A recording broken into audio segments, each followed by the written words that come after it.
This is a Dragon Blazer production, and I am the little boogeyman. All right.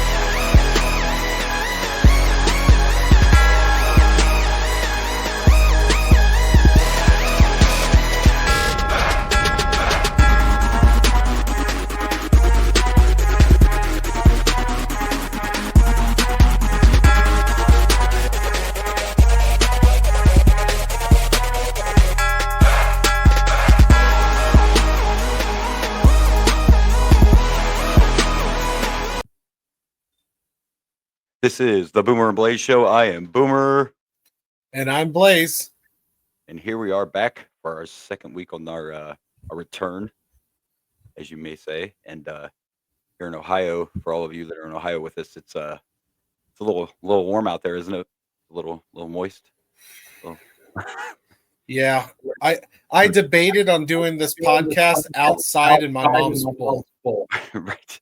Yeah, he's on location today, folks, and he's in an environment where it's a little warm. He has a fan when the temperatures fuck you outside, because that's where we're at. Yeah. My mom's trying to yell at it right now, you know. Fuck you. She doesn't like us cussing. Oh shit. That's bad. The weather said fuck you regardless. So. If you don't like cussing, this is not the show for you, kids. Let me tell you that. This is not. My mom listens sometimes. She loves it. I think she only listened to when my brother was still the co-host. But changes this week. I moved my camera so we could hopefully see my shirts now. Got a little flare macho action going. Got some different headphones, and I took the what do you want to call it? The filter or the screen off, whatever you want to call it. For two reasons. One, I sounded kind of far away, so I joked about how you need to do it like the game. But apparently, with this mic, I do need to be closer. That was one reason. The other reason was I looked like fucking Ricky Bobby in Talladega Nights last week. That thing, I'm like, I don't know what to do with my hand. I'm jerking that thing off the whole episode. It was kind of weird. Right? The whole episode, I'm doing this. I don't know. Wrong episode. Well, I apologize for my audio. I'm using my gamer headset. Yeah, this is happening. I'm dog sitting for my mother, so I'm at her house today. And I don't have the best internet connection. I didn't bring my actual microphone and setup. That's a lot to carry over. So yeah, we're doing this bare bones on my end. So I apologize if my audio is bad. We just want to make it through. We had to restart once. We had a little glitch in the matrix. I don't know on whose end it was. But it happens sometimes. Whoever's running that show up there. Somebody unplugged. Where's the assistant? Fucker. So I fired his ass. Wasn't doing any good. All right. Well, we got to start off with saying we cannot do what we advertised last week. We were supposed to watch Great American Bash 1988, and for some reason, it is not on the cock. We even had the cover art. Luckily, the night before, we always kind of discuss things, and for some reason, I decided I usually do take a peek at it on the cock. Like peek at the cock the night before. Who doesn't? And I go to look, and it's not there. And I Googled it, and I can't find a definitive answer. It tried to say for licensing reasons, but that makes no sense. If there was something on this pay-per-view they didn't want to show or they couldn't show, or music that they couldn't play, they would just take it out. There has to be some other reason. The world may never know. I tried looking it up, and all I got was, maybe it wasn't considered a pay-per-view yet or something like that. I couldn't find a good reason. We've watched stuff that wasn't actually. We've watched stuff that was closed circuit, which was before pay-per-views. It's on there. There's a reason this isn't. Maybe it has something to do with the fact that this was the transitional time. And we're going to see on this pay-per-view we're going to watch today, which we had to jump forward. So we went to Starrcade. We're going to do Starrcade 88 instead. And WCW's in the picture now, but they're still using the NWA umbrella. Maybe it's something with that, but I don't know. It makes no sense. Like the WWF owns all that shit now. WWE, I'm sorry. So I don't know why it's not on there, but we can't do it. So there's our apology. But there was the cover you would have got. And you look in pretty good shape there. I didn't know you were working out, Blaze. You didn't tell me that while you were gone. You were working out. Oh yeah, I'm. Doesn't mean you got to kick your ass like that. but whatever. Not a chair shot. Ain't that right, Rage? At least it's not a chair shot. We'll shout out there to our buddy. All right, so I wanted to start with that, and then this other thing I want to do, I'm going to make myself look like a jackass. Maybe I was off my game last week because we've been gone so long. But I said here on the show because I listen to it because I like to hear my own voice. No, we always listen to the show just to see if we catch any issues or whatever. And my dumbass sat there and said, I don't know what the King of the Ring winner gets. I don't think they get anything. They get the world title shot at SummerSlam, and they started that, I believe, last year or the year before. I just forgot. Yeah, the winner of the King of the Ring gets the world heavyweight title shot at SummerSlam. So. Oh, I forgot about that. See, you forgot too. I just forgot because last week I'm on here like, did they even get anything to win this fucking King of the Ring? And I say I'm an expert. Damn it. Yeah. And of course, we're not talking wrestling. We'll mention now it's Cody Rhodes and Randy Orton in the finals for the King of the Ring. So one of them will get a SummerSlam match, and this is going to be the first year we get 2 nights of SummerSlam. I don't know how I feel about that, but I don't know how I feel about that either. Stuff. I have a feeling too that it's going to be the way they're doing it. I think all 4 big ones are going to be 2 nights eventually. Survivor Series and Rumble also, I think, are all going to be. It seems like that's the direction they're going. Don't know how I feel about that, but here we go. All right. WrestleMania was one thing. I still am a huge fan of 2 nights of WrestleMania, but it's WrestleMania, so that one I can see. But if we're going to turn all of them into 2 nights, then we're just getting a little bit out of control. In my honestly, Royal Rumble would make sense to have like 2 nights, and one is the male Royal Rumble, the other one's the female Royal Rumble. I think that one would be the one that makes the most sense. Yeah. Yeah. Well, and Survivor Series technically work too because you could have women's War Games one night, men's War Games the next night. But yeah, just seems like a lot. I don't know. Seems like a lot. It is a lot. And then it's like, damn, how long do you wait to buy tickets? Because you don't want to get fucked out of the right. You got to pick the right card if you're going to go, and there's a lot of money. So you're like waiting to see like what matches, what night. I don't know which one to go to. Right. I don't know. So we'll see. But all right, here we go. Well, let's start. Oh wait, you know what? I just sent you something, but don't put that one up. I got to send you something up. Look, we're doing a new thing here, and I thought I could load the pictures now, which I can. The only problem is I can't put them up. He still has to put them up. I can send him to him. He has to okay them, whatever. But here we go. Before we start this, you named our opening segment, and I thought, well, if we're gonna have a name for it, then we have to have a graphic for it, right? So there we go. Yeah. If you see it there, let's go ahead and start Boomer and Blaze Show. It's time for Bullshit Corner. Bullshit Corner. Yeah, that one's better. I forgot you had the cool shit. Yeah. So here we go. Bullshit. I thought it was a good name. It's a good name, right? So we decided to name our opening segment this because in our opening segment we do talk about current wrestling, but we also talk about whatever the fuck else we want to talk about. It's all current, but it can be movies, music, whatever, all the Karens in the world, just whatever we decide to discuss. So, and today I think the first thing we're gonna talk about is something me and you should remember. Well, we had a little anniversary of a video game, one that I really loved. Growing up as a kid, I never had a Sega, but luckily I had a friend that had everything because his parents spoiled him. So yeah, I could play all games. But we have an anniversary for Sonic the Hedgehog. Sonic the Hedgehog. Which 34? We're old. 34. Do we count 34 these days? Like I thought it was in increments of 5. Usually, what the hell is this? I don't know. 34th anniversary. No one celebrates 34. I'm not a little weird myself, which is part of the reason I picked it, not just for the nostalgia, but I'm like, what the fuck is this? 34. You're like that wife that wants to celebrate every anniversary. You're that woman that you don't want to be with. You know what I mean? Like, don't you know it's our 16th month anniversary of our first date? No, I don't. You're the child that's in a early relationship where every month it's been 34 days. Don't you know it's been 7.5 days since we first met? No. And you know what? It feels like 7 years. Shut up. So the 34th thing is a little weird. But me personally, I loved Sonic the Hedgehog, and as much as I love Nintendo, I do too, but that's dumb. And I loved Mario. I was way better at Sonic than I was at Mario. Like I was a beast at Sonic. I don't know why. I didn't suck at Mario, but there were some Marios I couldn't beat. There were some levels of Mario I couldn't beat. Sonic, I was a monster at Sonic. How much Sonic did you play? I like Sonic, and I played the crap out of Sonic. Sonic was my brother was big into Mario. Sonic was my jam. Sonic was my jam. I loved me some Sonic. So Fun. Yeah. so there I we go. like don't get me wrong, I want to support this, but 34, what the hell? It was strange, right? And I'm like, even when I first saw it, I'm like, who the fuck does a 34? I don't want to see one next year because we're not going to address it. Fuck you, Sonic. We're not doing a 35. You know what? You do 36 next time. That's what's gonna happen. I don't know. That part was a little weird, but it's a great video game. Hell, it became cartoons, movies, toys. We all know this, and yeah, it's a little weird. I don't know what the hell's going on, but I do know that this next. Oh, you made one. See, I didn't know you made one. So I did make one because I needed to have something for the cover art on YouTube. I like that too. You So actually. this is what I made. There you go. I like that. I didn't know you Corner had of the one. ring bullshit. It fits. That's It fits with the corner name, and I like that. Yeah. It's way better than mine. Yes, very very nice. Well, we're going to talk now Thank about an you. anniversary that does make sense. Fucking 34. I don't know what's happening here.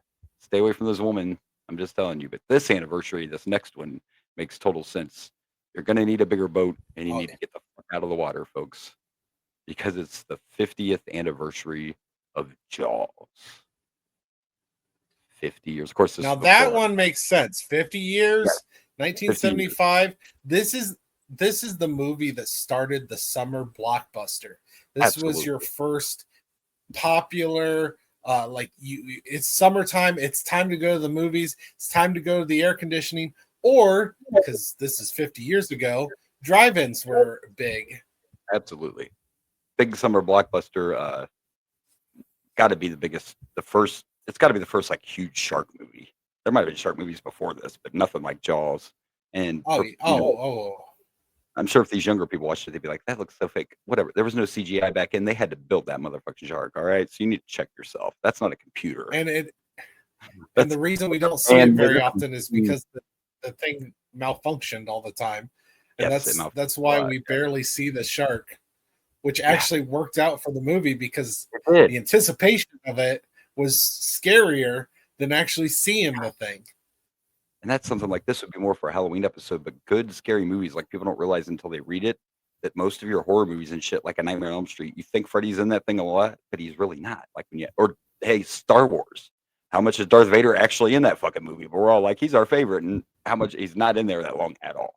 Like, and neither is Jaws. Anticipation is the fear. Yeah, it makes sense. It was so well done. Like, it scared me when I was a kid, and I still like to go back and watch it, even today.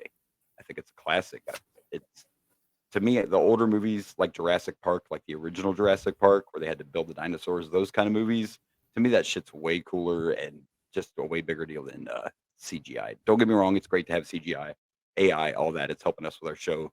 But this old school stuff, man, Star Wars is another example. That was fucking toys. Most of that was toys. You know, I love this old shit like this. It's good stuff. And can you talk? You're frozen. I can't hear you. Yeah, I'm here. Hello? Okay, now you're back. Hi. You were gone for a minute. You would don't go to the light. Don't go to the light. Ignore it. Light. Trying to make it through, folks. Like we said, a little bit of internet issues. We're gonna keep going. We're gonna push forward. The next thing we're gonna talk about is I actually spoiled myself and rented a movie last week. I did that, home, still in the theater, whatever. I paid $20 for it. I didn't care. I fucking loved every minute of it. I watched. That's the wrong picture I just sent you. Oops. See, I'm new at this. Fire that guy. That's the last thing I wanted to talk about. I had something before that. Hold on. You know what? Where's the assistant screwing things up? Oh, I have it labeled wrong? Okay, here we go. This is it's a struggle. The struggle's real. Okay, that's the wrong one too. Just we'll talk about that. No, that's wrestling news. That's the wrong one too. I don't know what's happening. I wanted to talk about a movie I saw and I can't find it. Hold on, this has got to be it, right? I should have named these. I didn't name them. What was I? There we go. That's the right one. I rented Final Destination Bloodlines, which, by the way, how was it? Did great in the theater. I loved it. Not only because of the death scenes, obviously, but actually, this is the origin. This tells you how this all started. And it actually ties. Oh, really? And it actually ties all the movies together. Without giving a lot Huh. away, I thought that they would show, like, I thought maybe they would show flashbacks of the deaths from the other movies.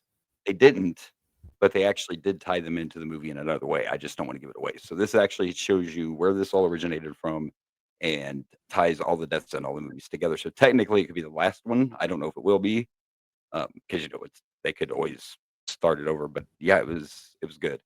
Great death scenes, and like I said, I like the story. It actually had a story, and it actually tied everything in together and told you why this all happened in the first fucking place. So Oh, I like the Final Destination movies. So yeah, they're all good, and yeah, it's like I said, I never expected them to. I'm not saying it's a Oscar-winning film. I just never knew they would find a way to tie all those movies together and give us a reason why. I thought it was just like a random happening all over the world kind of thing, but this ties them all together. So it was well done. The death scenes are amazing. You get a great one right at the beginning. They don't fuck around. Like first scene, you get a great, just like the other ones, you get a great death scene. So I recommend it. You can always wait, so you don't have to pay $20. I just wanted to watch them, and I'm like, fuck it, I'll spoil myself. Some of that hush money. Some of that hush money. So yeah, I can't wait till you get to see it. I imagine it's going to end up. I think it would probably end up on Max first. I think that's where all the Final Destination films are. So I think when you stream, I think so. That's probably the first place it'll be. But very well done, great movie, and it was actually Tony Todd's last film. Ooh. He is in this, and he passed away not too long after this.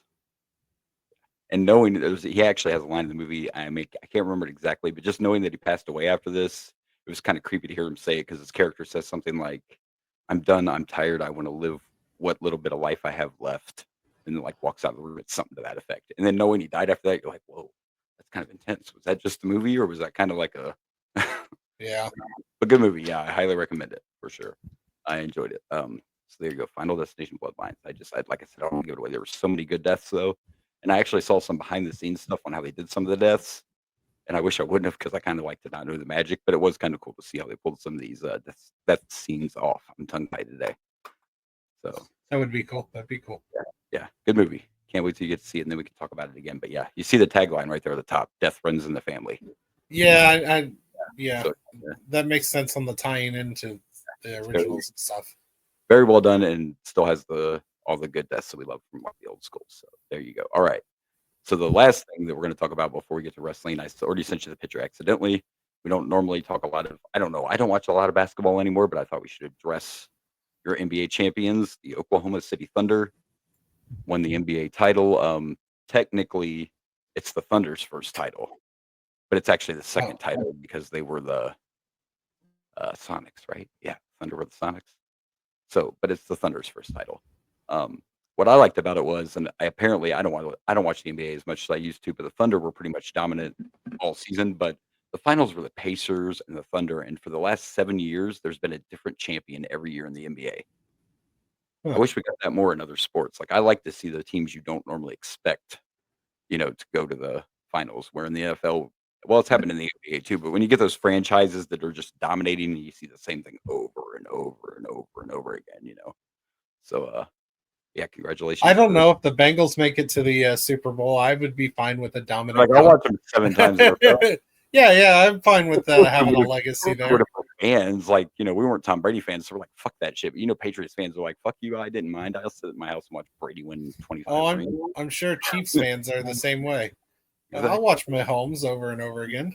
I'll watch him win. And I wish I could remember the guy's name, but there's one player on the Thunder that won he was the first player in history. He won 4 different awards this year, like NBA MVP of the finals in the league and blah, blah, I don't know what all, but congratulations, a bunch of young guys. And the final game was 103-91 or something. They kind of whooped that ass in game 7. So yeah, I kind of dropped off when it came to the NBA once the Cavs got knocked out. Yeah. Once the Cavs were out, very disappointing. Of course, I didn't know how far they could go anyway. I'm not shocked the Thunder won what little bit I saw of them during the season. Like I said, they were the best team in the NBA all year, so kind of makes sense they took it. So there you go. Your champs are the Thunder.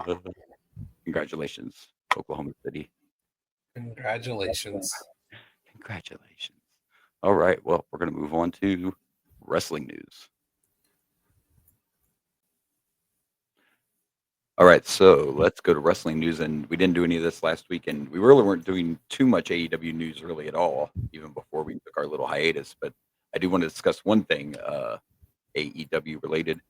They had a show in Mexico last week because WWE's there too, so they're just doing the old "we can do what you can do," and Miss Mercedes Monet was there, aka Sasha Banks, and she fought for a title and won. Now, not only did she win the CMLL World Women's Champion, but Mercedes has become a belt collector. She now has 6 championships. Six titles. Like And at the same time, she has all 6 right now. Currently, she's holding 6 different championships. She technically has 7 Holy belts crap. because one of the titles is from another organization, and they're 2 belts that were unified, but there's still 2 belts. So technically, she's carrying around 7 belts right now. 7. This seems heavy, and she's not a big girl. And at the next pay-per-view in Texas, which is the same weekend as main event, she's fighting for the AEW World title. So she may have another one to add. Right now, she's which one's the women's? The TBS title. She has that one. And then all the other ones are from different places. But yeah, Mercedes now has 6 fucking championships. What about that? Isn't that crazy? Wow. Which, by the way, was it Kenny Omega that did the collector gimmick? Yeah, but if you want to go way back to our day, the first one I remember is Ultimo Dragon. If you want to go really old school, WCW Ultimo Dragon had like 8 titles. Yeah, he had some kind of unified cruiser light heavyweight championship type thing, and he would carry all those belts to the ring. And he actually one time on a WCW pay-per-view, he had the WWF light heavyweight title, and he carried it with all his belts on WCW television because he had won that belt. So there is actually a pay-per-view that we'll be watching at some point where you see Ultimo Dragon come out and he has a WWF title on him because he's carrying all of his championships at one time. So there you go. By the way, Mercedes, a real quick backtrack kind of thing. Mercedes is part of the reason MJF is still in AEW, by the way, because when Tony signed Mercedes, not only did he give her a ridiculous amount of money, he gave her creative control. She got a Hulk Hogan deal. She got a Hollywood Hogan deal.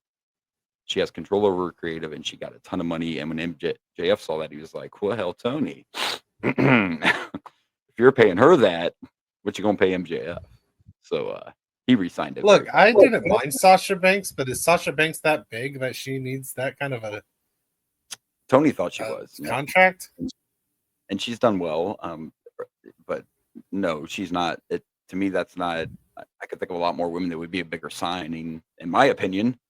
But she's done well, and apparently, I can see you can't force other organizations to put titles on her. So obviously, these other places are thrilled to have her, carrying around their championships. I guess. I don't know. When I think of like some bigger, like if they did that with Flair, I would understand that, Charlotte Flair. Right. If they did that with Rhea Ripley, maybe she's creative, still kind of newer, but maybe you're not Becky Lynch. Not Becky Lynch. Yeah. I like Sasha, but You're not even Bayley. Yeah, I didn't think of her as that type of person. Yeah, I like her. Don't get me wrong, but she's not a star that I would have gave that kind of. Yeah, this is the Tony Khan thing. This is what he does. It's like legendary status. At least he's using her. I will give him that because a lot of these guys, he signed them and then didn't know what the hell to do with them, and they just took the money and ended up back in WWF. So at least he used fair enough. And congratulations to her. So I just want to share that real quick. And now we are going to go on to the WWE. And I just found this funny. We all already know at this point that Gunther and Goldberg are going to meet at main event for the World Heavyweight title. And Gunther had a little tweet to share, a little tweet out to Goldberg, which I thought was good. All right. I'm next. Guess I can spare 3 minutes.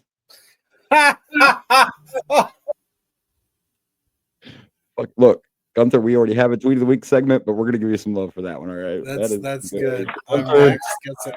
Guess I can spare 3 minutes. Oh, I love it. Oh, I'm going to have to find that, and I'm going to share that everywhere. Yes. It's beautiful. Great. We were talking about this the other day, and look, no matter what anybody thinks, you don't have to be a Goldberg fan. I know one person that really doesn't like Goldberg that might be on the show with me right now. But at the end of the day, we also know this is a business, And we also know Goldberg sells tickets. There's still people that like him. Watch Raw last week when Goldberg came out.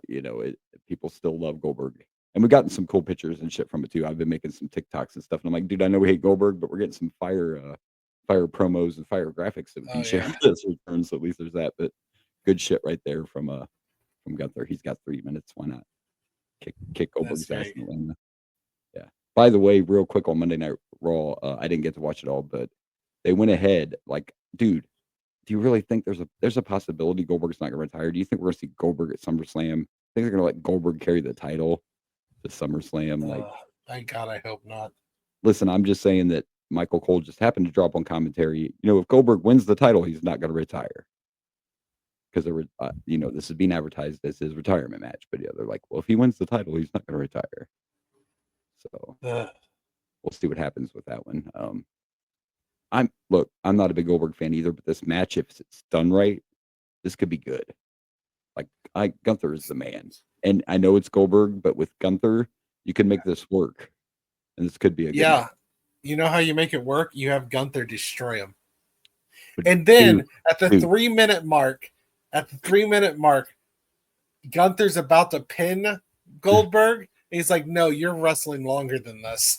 And he doesn't. He refuses to pin.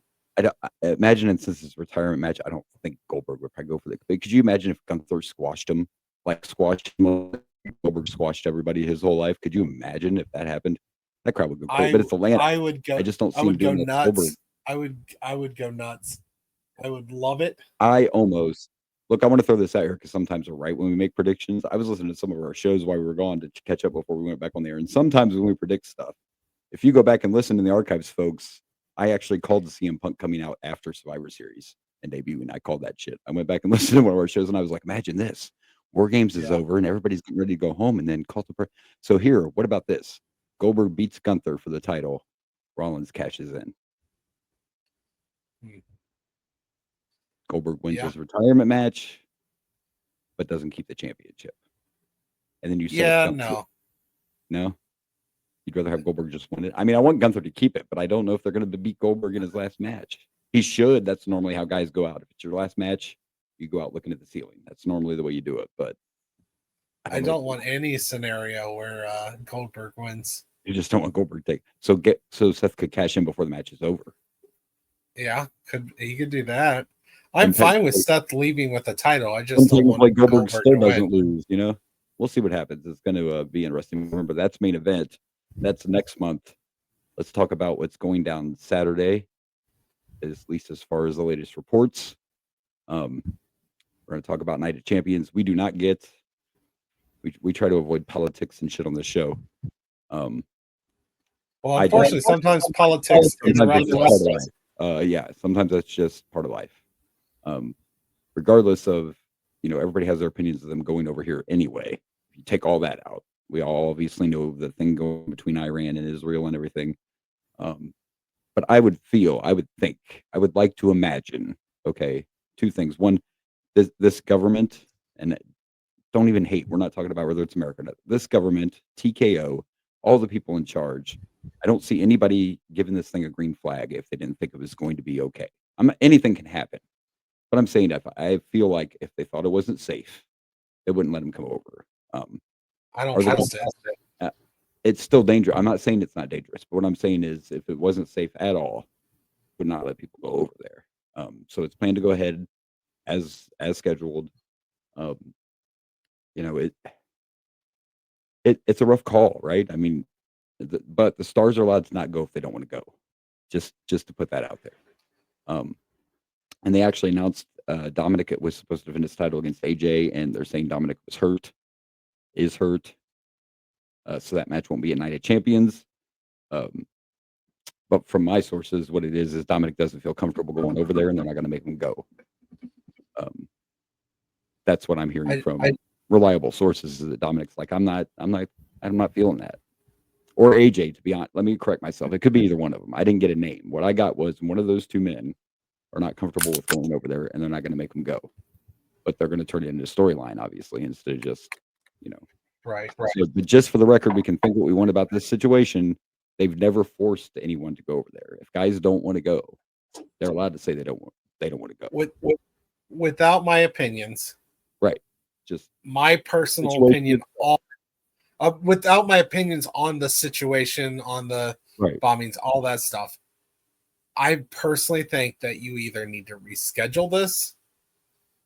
I'm sure that money wise, you can't put it in a new venue. I don't know what you do, but I feel like the safety of your wrestlers is more important than this show. Yeah. I mean, the show looks good. Don't get me wrong. I like Night of Champions. It's a great pay-per-view. And I don't see why stuff. You couldn't But- reschedule, you know. And yes, but- they are like, you know, and here I did a little bit of deep diving. They're about 1,000 miles away from where the war is happening. But Well, still, I think the danger is that they're threatening to attack any flyovers. So yeah, and all so Americans and yeah. So any American. So I think it's less about the event being dangerous and more about the travel there. Right. But I would think there was, we're not athletes, right? But I would think if the majority of the guys are comfortable with it, then we got to trust that the people in charge seem to think. I guess that's true too. You know what I mean? Like, I don't see any of those guys thinking they can't say no, and none of them. Let's be real. Most of them look at the people on the card. They don't need the money. They're already rich. Like it's. I mean, I know they pay you more. They pay bigger contracts to go to Saudi. I know they do. Yeah, we'll see. I just want my wrestlers to be safe. I want everyone to be safe. Don't get me wrong. We're not only prioritizing. And if we all remember, not that long ago at the Crown Jewel thing or whatever, they were stuck on that plane. Like it almost looked like a hostage situation, and it was all over money. And now we're going into this with an actual war zone going on in that country. Yeah. Like I'm the same way. I just want everybody safe. This isn't about like, oh, those people don't deserve. We're not getting into that. We're taking all that kind of crap out. We're getting down to the humanity of it. Is we just want everybody to be safe. It's like, not even that they don't deserve it. There's no pay-per-view worth. Like, do you think if there was a war in Canada, we might not cancel some shit here because we're not that far away from there? You know what I mean? Like, they might be like, hey, maybe you shouldn't be gathering in large crowds. You know? Like, I mean, got to look at it from that point of view. It's not even about the political side of it or anything else like that. It's not and it's not that we don't think that, oh no, Saudi Arabia doesn't deserve you or whatever. It's that it's a safety issue. It's not about whether they deserve it or not. Safety issue for everybody, by the way. Everybody, yeah. Because those people that go to this show might be in danger. I don't know. But like I said, I have heard it's more of a flyover situation than the actual. But these are, and I'm not trying to scare people, but these are the kind of situations too that if someone went down, you think one of the targets wouldn't be, oh, look, we have this going on here. And how many people are there in that stadium? Like, I'm not trying to fear Mongol people, but I'm just saying, I want everybody to be okay. Hopefully it works out. That's all we can say about that. So let's move on to be positive. Let's talk about John Cena. Dude, did you please tell me I watched it. Oh, the pipe bomb. Folks, heel Cena is finally fucking here. Yeah. I have said for a long time that I'm not the hugest John Cena fan in the world, but that shit right there, John Cena outpunked Punk.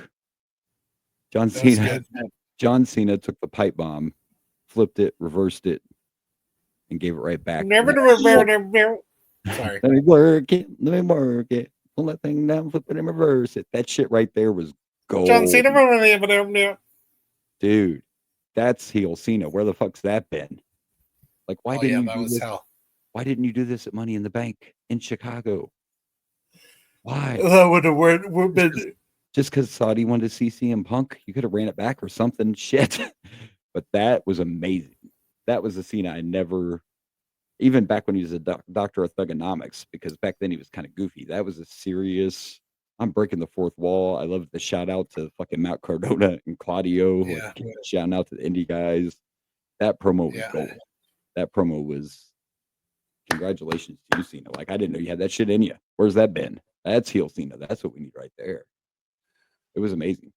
I mean, there's nothing else to say, but it was amazing. It was great.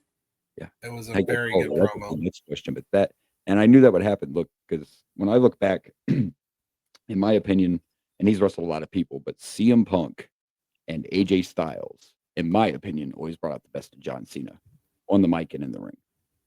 Just my opinion. Him and Punk were Yeah. always gold, and now to flip it like this all these years later, and it was just and the fucking cheered crowd or the crowd cheered him. The crowd cheered for him. They love that fucking promo so much that he got cheers. Like, come on, that was amazing. I couldn't But wait. despite the cheers, let him stay heel because He's I still want gonna be more of this. I he's want still more gonna of be this. especially fighting CM Punk. You know, he's still going to be a heel. It was just the moment. You know how the wrestling fans are. Anything badass happens, they're going to cheer it, even if it is a bad guy. And that was amazing. That was a great. Oh yeah, this is awesome. Yeah, I yeah. imagine. I don't know if it was scripted or not. I don't even give a fuck because even if somebody writes the shit, you still have to deliver it. It was great writing. Yeah, it was. And we talked about it before. Like The Rock is the most famous person who's wrote for, but it's about delivery. It doesn't matter if it was wrote down or not. That was amazing. That whole segment was amazing, and I'm really interested to see what's going to happen. Punk versus Cena could be interesting. I think R-Truth's still not going to leave this alone. Like, there's so much going on. I think right now we're in a lot of good shit. We got a lot of good shit going on right now. With SummerSlam not that far around the corner, there are a lot of good things happening. Somebody had a post on Facebook showing Cody beat Jay in the King of the Ring semifinals, and at the top it said, "Here comes Rikishi. Oh no. Here comes Rikishi to cry. My boy lost to Cody in the finals." So real quick, before we get to our next session, everybody's favorite section. I wanted to say that I started watching Dark Side of the Ring. Yeah, we were talking about this off air. That's right. Yeah. I watched the Macho Man, so that shirt's kind of I watched the Macho Man segment with Miss Elizabeth. Very good, very good. And I also, because of our last pay-per-view that we watched, had the Brawl for All with Butterbean. Yeah. And I watched that Dark Side of the Ring. And I found out, and I did not know this, number one, Draws is looking rough. Well, especially now because he's dead. But that's a different. On the show, he was still there, and he was in a wheelchair, paralyzed. Yeah. But the other thing I found out is I did not realize that Butterbean was not the final for the Brawl for All from the beginning. I thought whoever won the Brawl for All faced Butterbean. That's the way I was to understand it from when we were watching the pay-per-view. But I found out that Bart Gunn won the Brawl for All. And it sounds like, or at least what they were implying, including Bart Gunn, is because the powers that be was upset with Bart Gunn defeating Dr. Death, who they wanted to win in the whole thing. Bart Gunn defeated Dr. Death, and they were upset with Bart Gunn. So they were like, you know what? How about at WrestleMania you face Butterbean? So from what they were saying and they were implying is that Butterbean was more of a punishment. Yeah. And after watching that pay-per-view, punishment. It wasn't from him. Whether that was the story. I mean, I always knew that's what Bart said, but the world may never know. That's not what people on the other side say. Yeah. But I do know for a fact that, but they should have known this, right? Like, how can people in side wrestling go, listen, this is what we're going to do. We're going to have a shoot tournament, but we want to work to win. You can't do both. You can't shoot and work. Like, you designed all this for Dr. Death thinking he was going to run through everything, and that should have never happened in the first place. Like, you didn't know what was going to happen. It was a fucking shoot. It was real. Like, you didn't know. Yeah, like, I know. They were like, JR's over here like, I'm telling you what now, that Dr. Death Steve Williams is a bad motherfucker. I'm telling you. And he was in the 80s and the 90s when he was healthy and young, but he wasn't any of that when he came there.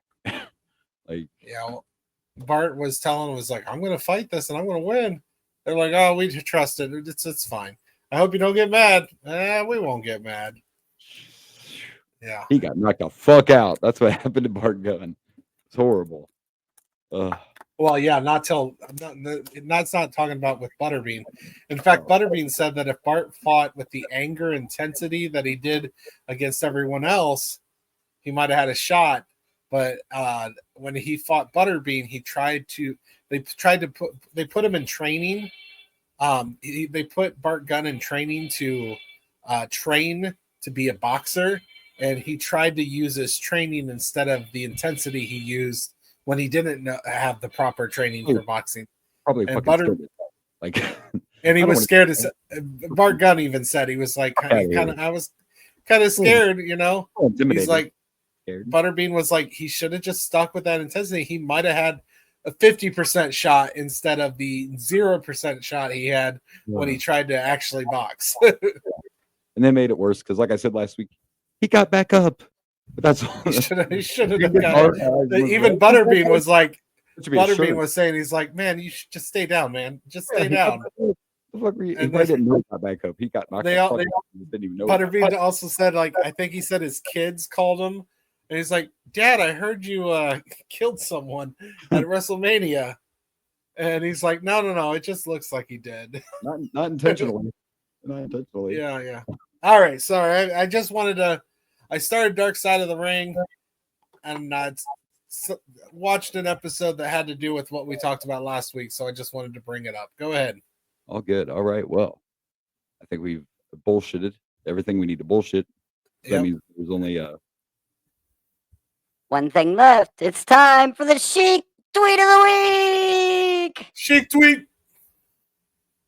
And as always, the Chic Tweet of the Week. We love us some Cheeky baby. And this week's tweet just announced, nobody gives a fuck. I think that's for all the Karens of the world right there. Just announced. Nobody gives a fuck. So just quit crying. There you go. That's one you want to just kind of save in your files for, any other time. Yeah, let that one. For example, if someone that you don't really give a crap about announces that they're having a baby. Just announced. There you are. Just announced. Nobody gives a fuck. That's right. Nobody cares about your 20th kid. 20th. Sorry, I'm not that much of an asshole. I'm just assuming. He's a heel, folks. Okay. Yeah. Heels do heel shit. You know what I'm saying? 100%. All right. Well, we made it through our bullshit, so now we are going to watch our pay-per-view, and it's going to be Starrcade 1988. True Grit is the tagline. True Grit. All right, so here we go. Starrcade 1988. True Grit, and we are in Norfolk, Virginia. And wait till you hear the crowd on hand at the Norfolk Scope. We have 10,000 people. All 10,000. Which sounds crazy, but in 1988, hey, that was a good crowd. Our hosts, not commentary, but our hosts are Tony Schiavone and Magnum TA with the mullet of the century. We need to get you one of those mullets to go with those chops. That'd be amazing. Magnum TA looks like a porn star. It's like pre-Val Venus before Val. And then on commentary, ladies. Good old JR and everyone's favorite commentator, Bob Cottle. Got some exciting things happening tonight. I want you to pay attention. And we kick things off. By the way, just so we can show you where we're at in the timeline, NWA has been purchased. Technically now WCW is in the picture, and this is the first pay-per-view produced by WCW, but they are still running under the NWA banner. So technically it is still the NWA. And our first match is for the NWA United States Tag Team Championship, and it's the Fantastics, who I've heard of, but I know nothing about, taking on the Varsity Club, the team of Kevin Sullivan and the man we've been talking about, Dr. Death Steve Williams. What do you know? We happen to get a Dr. Death match. He's a big dude. Prime, the Dr. Death that they wanted. He is. He's built like, is the old saying, a brick shit house? He is built like a brick shit house. That's how you. Yeah, he was a decently sized man. He's tight like a tiger. He must work out.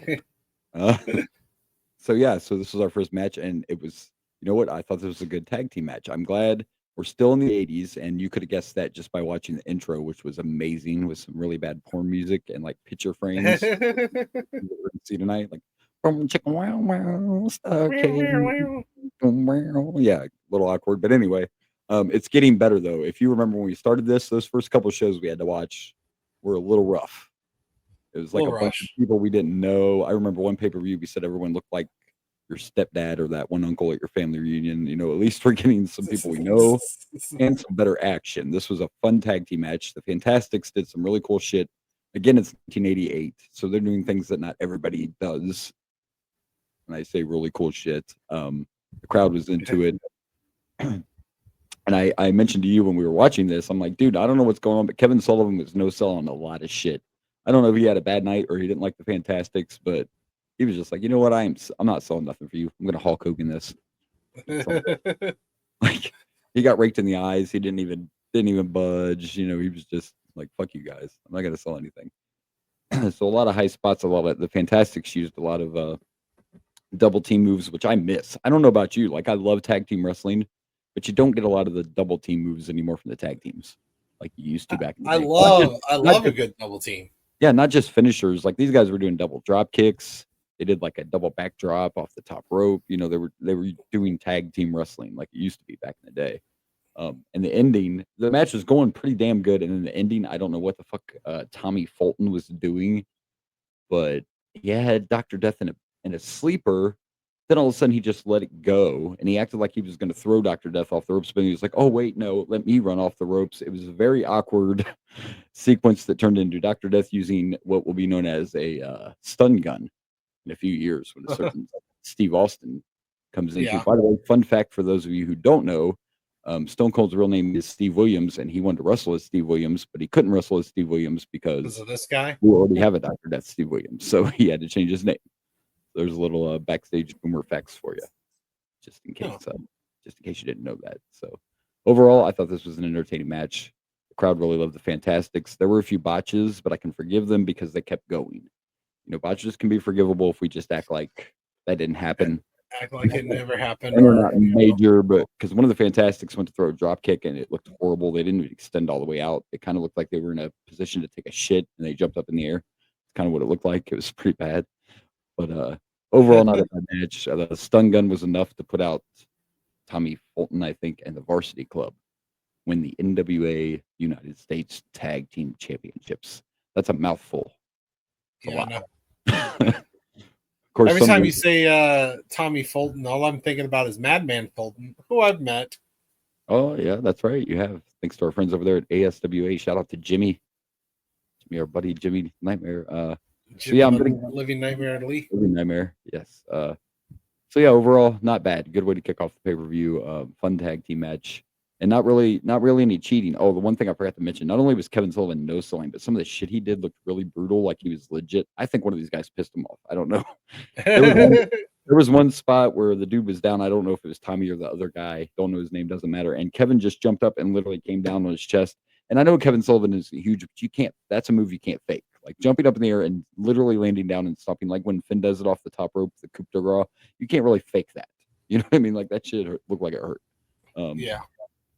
Overall, though, pretty good match. And you know what? I think I'm going to give this 3 horrible drop kicks. I'm going to give it a 3. It was pretty good. It was entertaining.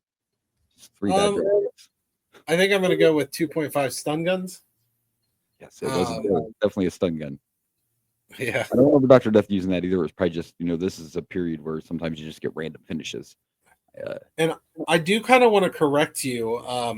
So I actually did not meet Madman Fulton because of, well, not directly because of Jimmy the Nightmare, Living Nightmare Lee in ASWA. I actually met him. So my stepdad did a movie where he was an extra. Yeah. He was in it. He got to shoot a prison Gatling gun, which I don't think is a real thing. But yeah, in this movie, there was a prison Gatling gun. Yeah. And he even got the Wilhelm screen when somebody took a rocket launcher and took out the Gatling gun he was on, and he flew off and got the Wilhelm screen, which I thought was awesome. Nice, I was very happy. However, Madman Fulton was also in that movie. Okay. And he was at the movie premiere for that movie.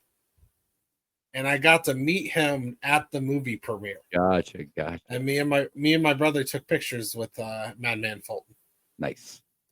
So it's actually because of the movie Right. I believe I have seen him at ASWA, but I didn't get to I just meet took him him out because at I knew he ASWA. wrestled for those guys, so I figured that. But yeah, good shit. Yeah, no, but it was actually because of a movie that my stepdad was in that I was at the movie premiere for. So that was cool. Just so you know. Nice. Thanks for sharing the info, and kind of nice to get to see Dr. Death in his prime, and we'll see some more. Cheap plug. Sorry. Yeah, Peacock. I can't wait until we get to Dr. Death C. Williams teaming with Terry Bam Bam Gordy. Wait till you see those guys together. I can't wait to get to that because that's when he's really a badass. But anyway, we made it through this one. Let's see what's next.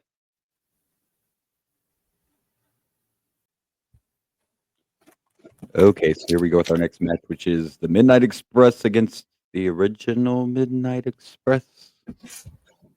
Yeah, you're gonna have to explain what the story behind this was. With the funny thing being that the original Midnight Express are split up on these two teams. So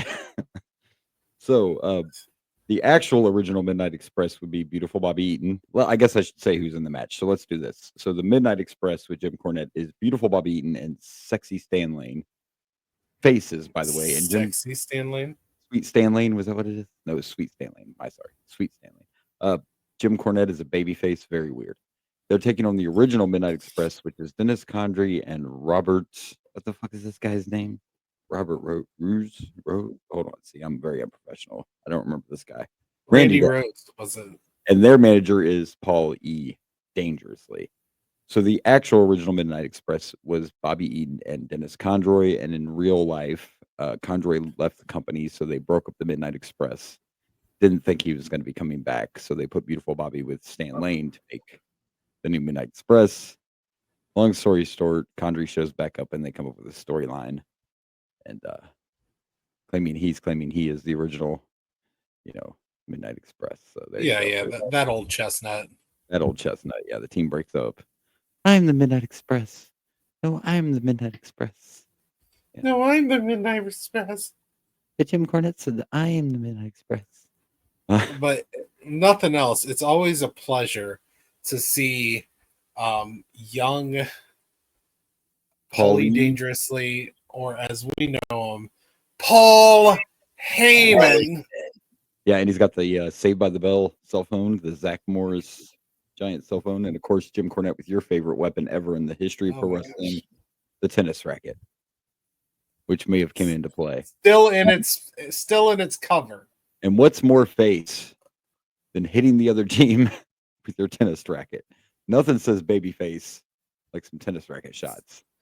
Jim Cornette I never saw as a face.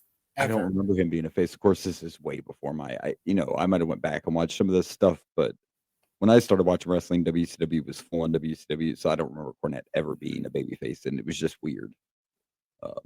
It was weird. People cheering Jim Cornette was very fucking weird, but when you got those two out there, one of them has to be evil, I guess. I guess this was a good tag team match. I was actually a huge Beautiful Bobby fan when I was a kid, believe that or not, but I was just kind of drawn to those guys that were more real wrestlers than characters at first, other than Hulk Hogan, of course. And it was a good tag team match, obviously, with a good story, especially now that I explained it. I thought it was a little long, though. It is a scooch long, in my opinion. I know there was. I just wanted to bring up one thing during the match. There was a flying body press that happened after a bounce back off the ropes, and it seemed like the guy taking the move forgot to fall backwards right away. Yeah. So it was like he stopped in midair and then fell. It was just very awkwardly done. He's doing Matrix shit. Stop. Hammer time. That's because they got Condrey's partner from the Marty Jannetty School of Jobbers. That's why that happened. Because you never know what you're going to get when you hire from Marty's school. You don't know what you're going to get. When Paulie Dangerously attacked. Is not like the other. There's one person that doesn't fit. One. When Paulie Dangerously attacked at the end there, I was having a hard time figuring out what it was he attacked with, and then the ref grabbed it, and I also was having a hard time. Whoa! And then I finally realized. There's been Dark Side of the Ring, buddy. Talking about the ref grabbing it. I'm like, calm down. Yeah. Mom, wrong Peacock. That was one of the guesses I had. So wait. You're telling me that you And- thought they were using a schlong? Yeah. You just thought somebody just like whipped out there. I thought we jumped to the attitude era real quick. I didn't know what it was. I didn't think it was a schlong, but that could have been one of the options. It was flesh colored.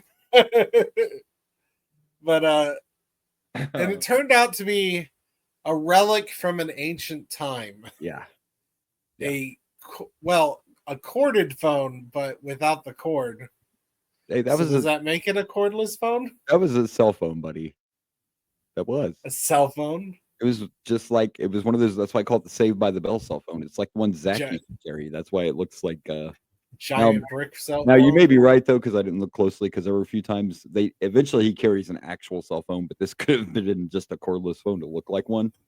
But he did use it. The end of the match was fun. You had both managers got in the ring, and like you said, there was a phone shot. There was a phone call. Yeah. And then the manager got in. He was just trying to tell him that it's somebody's calling for him, and he was trying to give him the phone and slipped, fell. You know how that goes. Yeah, it happens. He slipped, trip. Yeah, he's like, here. I have no excuses for Jim Cornette. Fuck that guy. Fuck that. I can't even be like, it's not tennis right now. It is not tennis. I can't even root for him. I don't care. Babyface Cornette does not work. That's not a thing. Look at what he was wearing. Like we talk about this all the time. He was heat from head to toe. I can't fucking like you. I hate your tennis racket. You're wearing fucking like bright, sparkly red shit and that. And he kept on like the cumber whatever thing like that's heat. I can't. Yeah. And he kept on like, I don't know if he was trying to make himself like, I think he was making fun of the other team by like walking daintily or something. Oh, yeah, he did do like the little. It's like, ooh, glow and everywhere I go. Is it because they were wearing like colorful trunks or something? Like, I was confused on that aspect as well. Yeah. That was the one thing that was a little off for me, but it was still a good match. Like I said, I just felt like it was a little longer than necessary. But it's the old days, and like you used in the last match, this is still the days of 10 minutes. 10 minutes have gone by. Like, we don't need an update every 5 minutes. This is old school, though, so you get that. No, it wasn't 5 minutes. It was 10. They start telling it 10, and then they start doing it every 5. Yeah. I don't think I've noticed them say 5 minutes have gone by. No. But point being, though, that we get the updates. We get the updates about the time constantly. Yeah. In case you forget where you're at. So I guess we got to rate this. It was as good as the last one, and it had a little more of an entertainment factor. Like I said, I guess I can't bitch too much about it being long was my only complaint. So I'm going to give this 3 original Midnight Expresses because there's 3 different. I don't know. I'm gonna give it 3. Bring. Hello. Is there anybody in there? Oh, I was thinking more of a hello. Is it me you're looking for? There's also hello. Wait, how does the Adele one go? I don't know the Adele one. Sorry. There's Adele too. That's right, kid. You get the karaoke as a bonus on this show, by the way. We don't even charge you for that. Yeah. It's just extra entertainment factor. It's just bonus. Yeah, we charge you for everything else. Which is why we have 3 listeners. That's right. All right. We're 2 of them. Anyway. And the other one's what was it? What's your friend's name? Sean? Oh, hi, Sean. Wow. Hi, Sean. You got to remember our number 1 fan, or we're not going to have him anymore. Is it not Sean? Was I wrong? You're Sean. You're right. Yes. Oh, yes. Why are you judging me when I actually remembered it? We're like, what's his name? That guy. The guy. Who's that guy? That guy. I mean, the guy. The guy. It's fine. Sean. He sees you on the streets. He knows where you live. Well, I don't know. Does he? Cut that. My bad. Right. Let's go on to the deck. All right. So our next match, another tag team match. But I guess I should mention real quick before the match, we got a backstage interview with the Varsity Club. As Dr. Death and Kevin Sullivan were celebrating their United States Tag Team titles wins, and they were back there with the television champ, who's Mike Rotunda, a.k.a. IRS, a.k.a. Bray's daddy. Bray Wyatt's daddy. IRS. Old IRS, Mike Rotunda. in that backstage interview. And then we get our next match, which is the Russian Assassins with Paul Jones facing Ivan Koloff and Junkyard Dog. Interesting tag team. So the last we knew, Nikita turned face, but not Ivan. And it's interesting that now all of a sudden that we have these masked Russians, so all the other Russians are good guys now. Is that what's going on? Like, I I mean, I assumed the masked ones were villains. yeah, Or are you they- saying Ivan and well, that's what I'm saying is like all of a sudden now Ivan's a good guy just because we have these evil masked Russians. So now all of a sudden Ivan's a good guy and his partner's Junkyard Dog. I didn't get it. I don't know, but look, was- I'm going to be honest with you. This is some of the worst wrestling I've watched on this podcast. Yeah. Like, So we're on the none same of- page. Nothing looked good. This Nothing match was flowed well. this match The was Assassins horrible. jumped off the top of the rope and did a hammer hit, and nobody ducked, but somehow he hits his partner and not the person he's supposed to hit. Yeah. And there was no selling of, oh no, he moved out of the way. He didn't move. No. He just overshot it. It was bad. This was horrible. There was nothing. First of all, before it even started, I'm like, this team doesn't make sense, And then the bell rang. If I had someone in this room that was watching this pay-per-view and I knew they were watching it and they did not watch wrestling, I would like blind them or put a blindfold on them or This would do not be the anything video in my show. power. Hey, This watch is not this. going to get you to be You like, will love it. man, I love wrestling. No. No, this If was not good. if there was ever any kind of evidence for people who hate wrestling to show, this is exhibit A. Yeah, Okay.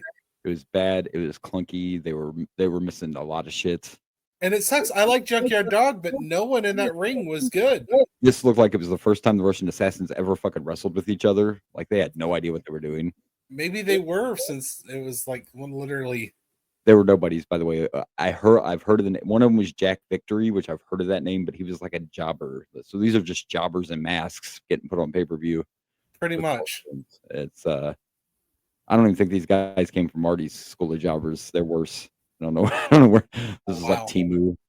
You send us a couple of wrestlers, please. This was horrible. Yeah, this was bad. This was bad. This was not good. I don't even know what to give this fucking thing. Thank God it's over. I was glad it was short because our matches have not been short on this. So luckily this one wasn't that long because What's the lowest score you can give? didn't you give a 0 last week, or were you like, I'm not really gonna give a 0? No, But, yeah, I don't think we. I don't think we stuck with that. we didn't. It's but- 1 to 5. One is I have we ever done a half? I guess you could 0.5? technically Can you do half. You could do a 0.5? 0.5. We don't do zeros, but we could do 0.5. We could do that. Half of a half. 0.5. Please skip this. If you're watching, if you, I mean, if you were thinking about watching the Starrcade after, which I mean, in my opinion, it's better to watch the pay-per-view then listen to us. But if Right. for some reason you decided you wanted to listen to us first, Skip then this. watch the pay-per-view, skip it.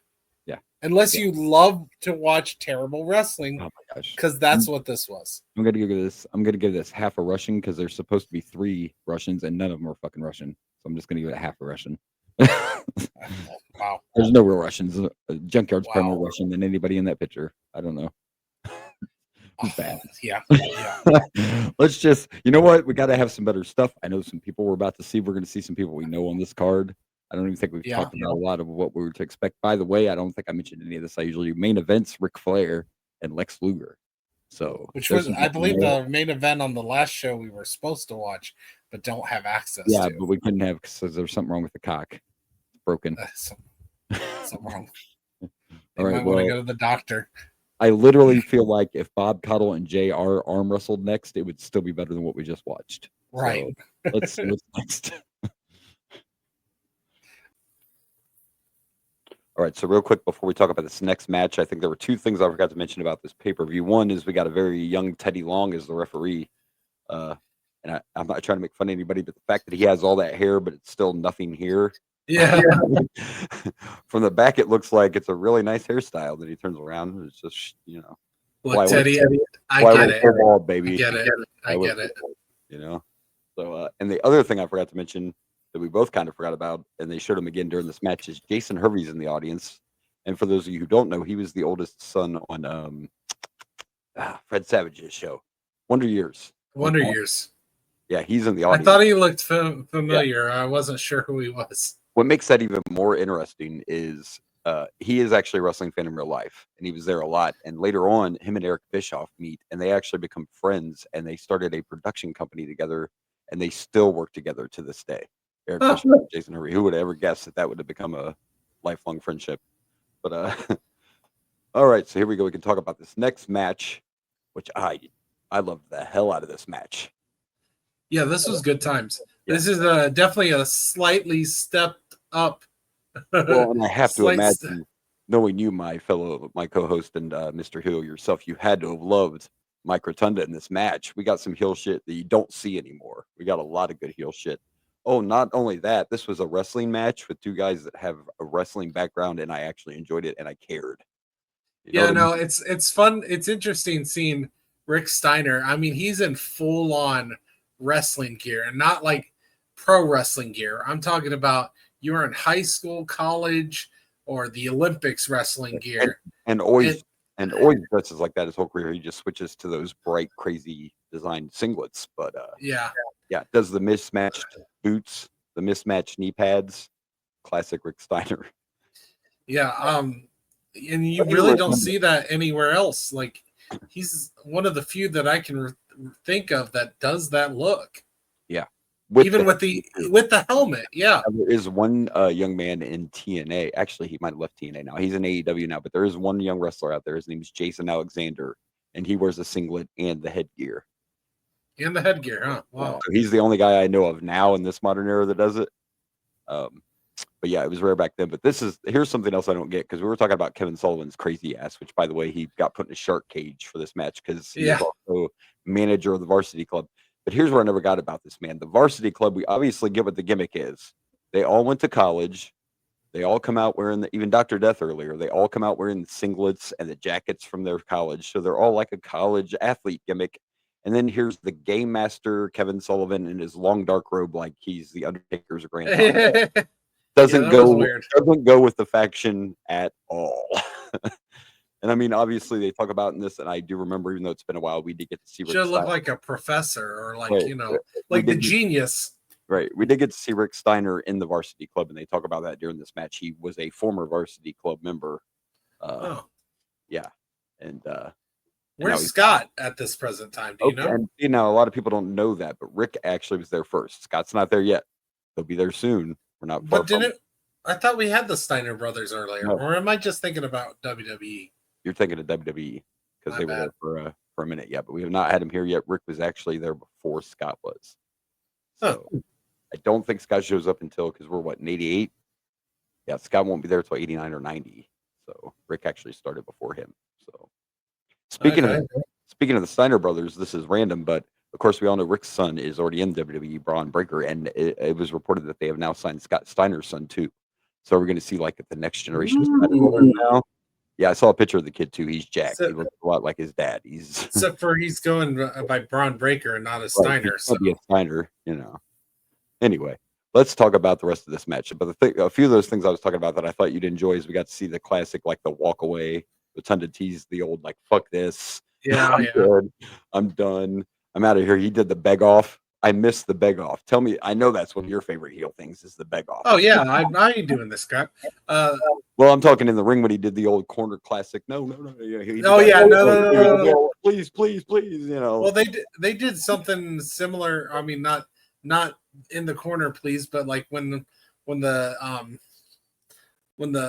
phone got hit, he was like saying, "It's not mine. It's not mine." That was with the ref.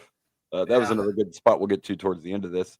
But see, this, when you do it right, like there were a couple of sleeper hold spots in this match, but they were okay because this was a wrestling match and those made sense.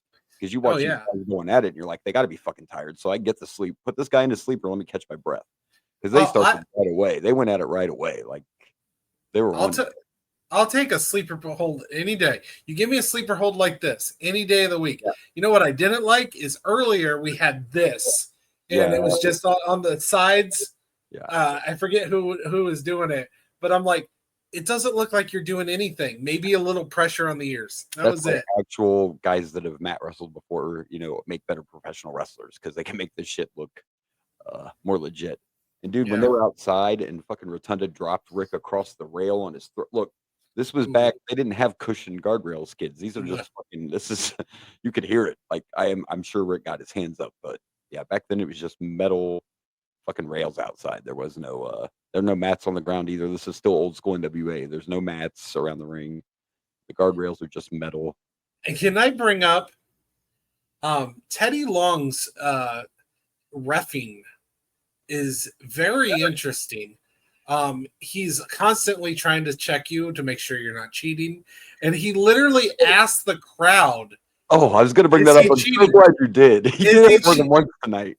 Yeah, and he did it earlier too, and I forgot to bring it up then. I'm glad you did this one because I forgot again. He's right. He's asking the crowd's opinion, like, "Hey guys, do I count?" Like, was it the feet on the ropes? Was the feet on the ropes? Like, I have never in my years of watching wrestling ever seen a ref ask the crowd if they're cheating. Really? I mean, I've seen it not multiple times in one night, but I've seen it a little differently. Teddy's is weird. He's been a little weird. Yeah, I can. And also earlier, by the way, when the tag team match, when the Assassins did the old swap out thing, Teddy Long was literally watching the whole time. Like you may not have saw the guy put the foreign object in there, but he saw him come in and he saw him switch places, and he's just standing there. He should ask the crowd, "Hey, who's legal?" They can't tell the difference. What are you talking about? What am I doing? You're all right. Teddy's been a little weird. I don't think we questioned that because it was such a bad match. I, along with Teddy, was probably like, all right, I'm just letting this happen. I need to get out of here. This match is shit. By the way, the crowd loved this the whole time, and we got to hear a bunch of the old this is way before man. They were dog chanting. They loved Rick. I love Rick, but I hate Rick. I mean, representing Michigan is a problem for me. Right. It's an issue. OH. Yeah, and that's what they did in WWE too. They had to keep they wore the varsity jackets most of their careers till they broke up. I know. Lost my job. Okay, so the end of the match we got to get to too. So of course Kevin Sullivan's in the cage. We could tell we were getting towards the end of the match. They kept reminding us the time limit. I thought so. Dr. Death came out too. It looked like Rick was about to win. So here comes Dr. Death. You're like, what's he gonna do? I heard the bell ring and I thought it was a time limit draw. And I'm like, man, this was such a good match. I didn't want the time limit to run out. You know what I mean? Like, because it's a TV title match, so I thought that's what happened. Yeah, here comes another ref, and what it was is fucking Steve Williams ringing the bell, so that Rick would think that the match was over. And in the meantime, they let Kevin Sullivan out of the cage, and now you got Breeze down here. Like, it was a little chaotic at the end. You didn't see Dr. Death hitting that bell? I saw it. I saw him come down. I saw it. So in my mind, I thought the time limit ran out. I missed him ring the bell. I guess it made it kind of better for me, right? Because I experienced the whole. For me, I was like, I knew what happened, and I was like, well, Teddy Long's not going to let that happen. He's like, I didn't do the 3 count. So then they said the match had to keep going, and it ended up being that Rotunda ended up hitting Sullivan. Sullivan had a hold of Rick Steiner, if I remember right. And somehow he ended up hitting the wrong guy. That old thing. Well, it was not Rotunda. It was what's his name on top of the Sullivan on top of the corner, and Rick managed to push Rotunda into him.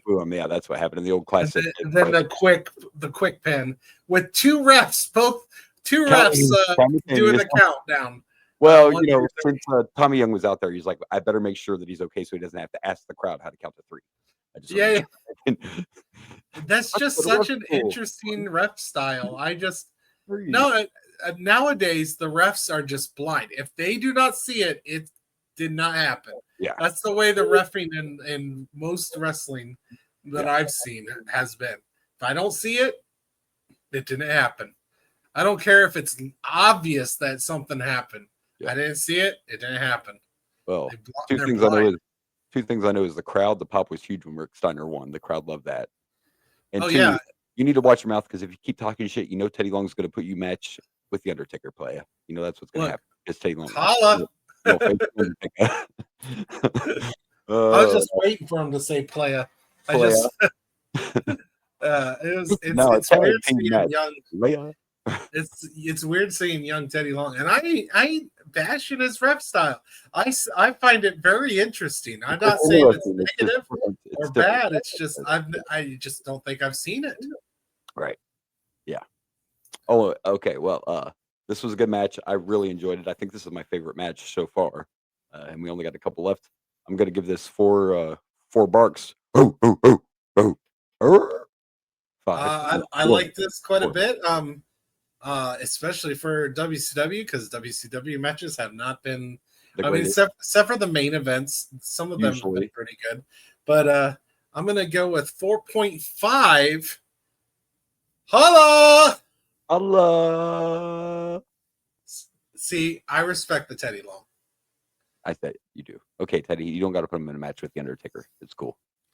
And I've even spent more of my time talking about how much I like the difference of Teddy Long's reffing than to justify Mike Rotunda's cheating. And he did some great cheating. He did some great heel shit. He did classic heel stuff. But for me, it was about that ref. That like Teddy Long is different, and I mean that in the best way possible. It's not often. I mean, Earl Hebner, and you know the big refs. But you're going right where I'm going. But today you don't really know who the ref is. You don't notice like you used to. It used to matter. There were refs that. Yeah. I know. And he stands out. Teddy Long. There'll be some too. Like when I was a kid, I actually knew who the refs were, and today I don't pay as much attention. It's just not as much. I don't think I know any new refs' names. Yeah. But I do like that we're getting female refs these days. Yeah. And I do know her. I do know Aubrey Edwards. That's the AEW female ref. I do know her. So, all right. Let's see what's next here in this Starrcade 88. All right. So here we go. And our next match is for the United States Championship. And it's the champion Barry Windham with J.J. Dillon. Because, of course, Barry is a member of the Four Horsemen. And he's defending this title against Bam Bam Bigelow, who's with Sir Oliver Humperdinck, who's definitely one of the more interesting managers from back in the day. It took me a minute. I couldn't even remember who he was when he came out. Like it was right on the tip of my tongue. I'm like, I know that guy. And it was another good match. Is it possible in an early NWA pay-per-view we got two good matches in a row? Is that possible? It was. It's not only possible, it happened because this was a decent match. And I tell you what, when Bam Bam put Barry Windham on the top of his shoulders, like almost like a torture rack, and he dropped down straight down. That looked painful. That was one of those. That looked legit and painful. Like, yeah. Like, bam. Ah. Oh, I get the name now. Bam. I heard him talking specifically about Bam Bam's head tattoo and how he'd been working on it for a year, and it's not even done yet. I don't think I ever saw a match where his tattoo wasn't complete, but he puts a lot more on than that.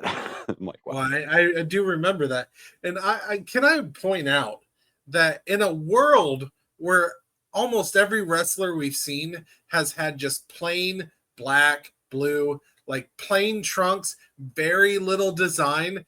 Bam Bam stands out in 1988, and in the NWA, and not only with his outfit, because his outfit is very different and unique, but the head tattoo is definitely in the rest of the tattoos.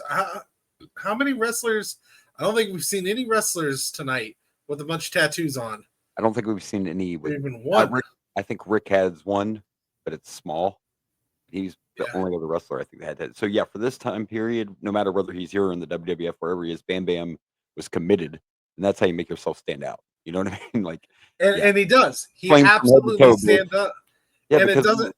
Like you said, like the production values are getting better, but it's still kind of that old school. Like everybody's kind of similar outfits, similar music. No one really pops yet. There's very few that pop yet anyway. I don't think I brought it up, but when Rick Steiner versus Mike Rotunda last match, I think they came out to the same music. They did because Rick had just left the varsity club, so he didn't have. Rick is just didn't. He still, yeah, like they've done Yeah. in WWE when we joked about like the nation breaking up, and they're like, "Yeah, we're still going to use the music." Yeah, we don't have anything for you right now, which shocks me. Of course, the network would change it anyway. Maybe he didn't, and they used it because of the network. Because back then they would play whatever the fuck. There was no such thing about worried about licensing. They didn't do that. Yeah, back then. Like whatever. What do you want to come out to? We got you. We'll play whatever you want. But I was impressed also by Barry Windham was a favorite of mine when I was a kid. And I know he's not like Hulk Hogan or anything, but both these guys are big guys. Barry may not be as broad as Bam Bam. He's a tall mother. Barry's a big dude. He's a tall motherfucker. Both of them are way more athletic than they deserve. Like they shouldn't be as athletic as they are. Bam Bam is amazing for a guy his size, and even Barry. Bam Bam did that where he pulled himself in over the rope and just did a splash in from the apron. That was cool. Barry went up there and did that fucking elbow drop, and Bam Bam moved. I thought he broke his arm. Like, okay, how does a 7-foot dude fake an elbow drop that he misses? Like, I don't know if you can. I was getting confused because I just kind of forgot how the rules in NWA were. But when Bam Bam over the top thing, when Bam Bam did the drop kick and it took Barry out, and JJ's trying to get him, I was like, disqualified for what? What did he do? And then they explained that it was a drop kick and his momentum. Right there at the end of the match too, they both went over the top. But again, I guess they consider that. But they did it on their own. Because it was kind of momentum from the. It had to be intentional, like a wrestler. You had to literally throw them on somebody over the top rope back then. Yeah. So, and I forgot that rule because we haven't watched these in over a year. So. Yeah, and then they start playing outside. And again, I mentioned, this is old school. There's no mats out there. They're taking body slams and shit outside on that concrete. And a good finish. I didn't hate it. They were both getting counted. It's a nice heel finish to keep your title. Yeah, both getting counted out. He ran Bam Bam's head into the pole to buy just enough time, or into the post, just to buy enough time to roll back in the ring and win. Yeah. So first title that hasn't changed tonight. First 2 titles changed.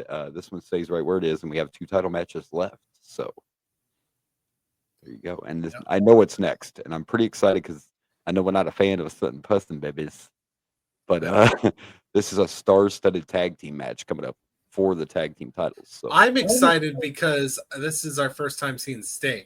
So was that spoiler? I'm sorry, spoiler alert. Don't hate on us if we're wrong because it's been a minute, but I'm pretty sure we have not seen Sting yet. I do not remember seeing Sting.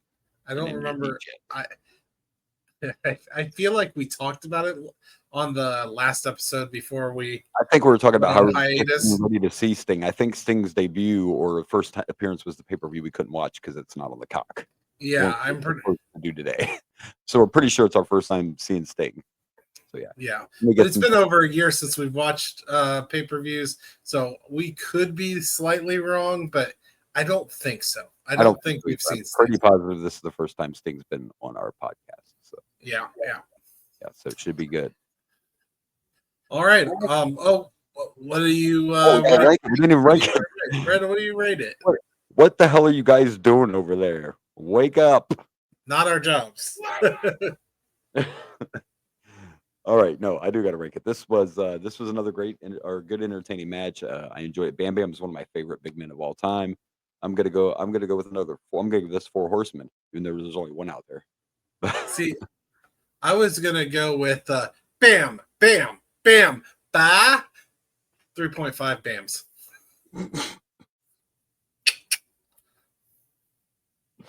That reminded me of the Outback commercial when the girl does too many Aussies. Aussie.